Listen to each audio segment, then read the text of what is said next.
Buenas tardes, soy Juan Santiago Valles, estudiante de la licenciatura en Educación Física, Recreación y Deportes de la Universidad Uniminuto en el programa a distancia. Cuando hablamos de educación física, normalmente tendemos a asociar dos conceptos como lo es el juego y el deporte. Sin embargo, debemos tener claro que estos conceptos tienen unas bases. Esas bases son de las que vamos a hablar hoy, principalmente de lo que llaman los movimientos o escuelas gimnásticas. Estas escuelas son la alemana, la sueca, la francesa y la inglesa. Estas escuelas marcaron un antes y un después en la forma como se entendía y cómo se enseñaba la educación física. Sus ideas y métodos inclusive influyen o están vinculados en la forma como se enseña actualmente en el nivel escolar o en otro nivel como puede ser el universitario. Antes de hablar como tal del surgimiento de las escuelas o específicamente sus características, es necesario entender que surgieron en base o con base a unos factores. Esos factores los vamos a ver a continuación. El tiempo en el que surgió los movimientos gimnásticos o la gimnasia fue el siglo XIX. Los factores en los que influyeron la aparición de la gimnasia, o dentro de los factores que influyeron, podemos destacar cuatro. En primera instancia está el aumento de horas. Se tendía a la especialización en las labores. Esto hacía que las personas mantuvieran más tiempo asimilando una misma posición. En segunda instancia están que las escuelas aumentaron las horas de estudio. Esto se interpretaba en que los estudiantes estuvieran más tiempo en los bancos o en las sillas. En tercera instancia, el tiempo de ocio era menos y las horas dedicadas a la actividad física de igual manera. Y en cuarta instancia, las ciudades se extendieron. Esto hizo que se redujeran los espacios para la actividad al aire libre y para la actividad física. Esto desencadenó efectos o defectos posturales y enfermedades propias de la vida sedentaria. En primera instancia vamos a hablar de la escuela alemana. De la escuela alemana destacan dos autores, Gudmunds de un lado y del otro lado Jahn. Gudmunds es reconocido por varios autores como el padre de la gimnasia y realmente es precursor de la gimnasia pedagógica moderna. Gudmunds se caracterizaba por tener una concepción pedagógica naturalista, clasificaba los ejercicios según la especie y según el género. Introdujo la evaluación periódica o el seguimiento y se caracterizaba por generar ejercicios segmentados. Esto quería decir que los ejercicios se ejecutaban según las regiones del cuerpo, torso, brazos y extremidades inferiores. Del otro lado se encuentra Jahn. Jahn destaca por tener una concepción más nacionalista. Introdujo un concepto denominado Turkunft o Turnen, que traducía en gimnasia nacional alemana. Él destacó por tener un fuerte sentimiento patriótico, lo que hizo que la gimnasia se encaminara siguiendo un sentido social y un sentido político, haciendo la transición de lo pedagógico a lo deportivo. En general, la escuela alemana se caracterizaba por buscar la unidad nacional a través de la educación física con Jahn y por obtener el máximo rendimiento motor a través de las acciones con Gudmunds. Sin embargo, toda la escuela seguía un sistema rítmico. En segunda instancia vamos a hablar de la escuela sueca o también llamada escuela nórdica. En esta escuela destacan dos autores. El primero, Heinrich Link, quien le dio origen, según varios autores, a la escuela sueca, y del otro lado, Nachtigal, que seguía unos lineamientos o unas bases de la escuela alemana de Mölch. Link destacaba por tener una concepción biológica anatómica, siguiendo el método analítico.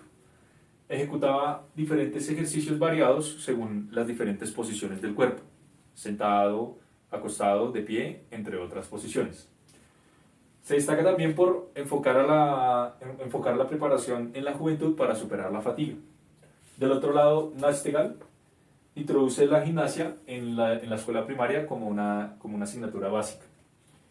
También aterriza y mejora las ideas de Mölch, generando la creación de un instituto privado enfocado solamente a la gimnasia. Utilizaba métodos de ejercicios sencillos enfocados en el desarrollo de habilidad, carreras, lanzamientos, trepar, equilibrios y volantines.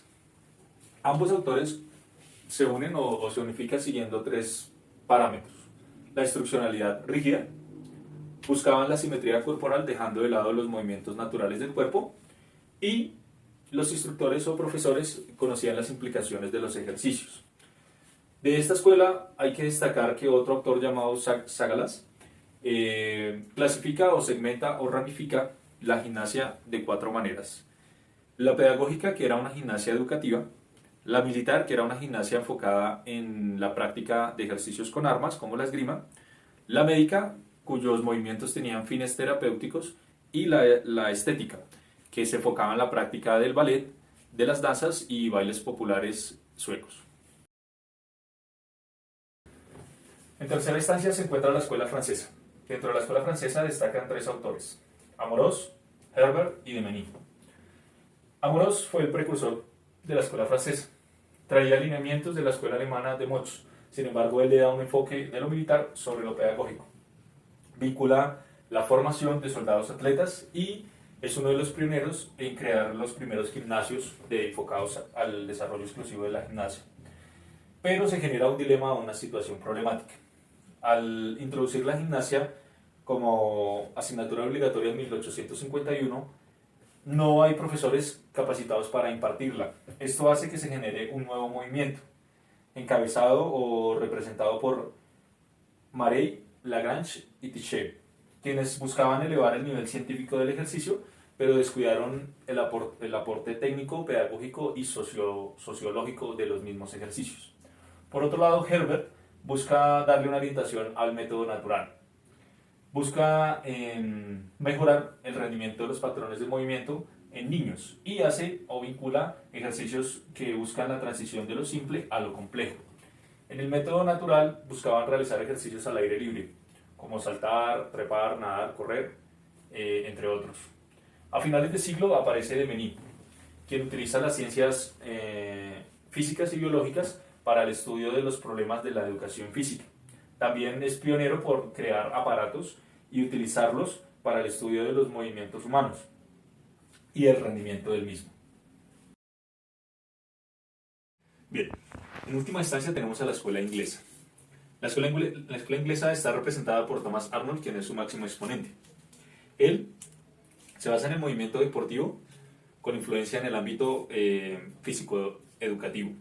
Esto genera que haya un nuevo movimiento en torno a la reglamentación de juegos y actividades deportivas. A su vez, introduce 3 factores dentro de las actividades propias de la gimnasia inglesa, que es el juego, la recreación y el deporte.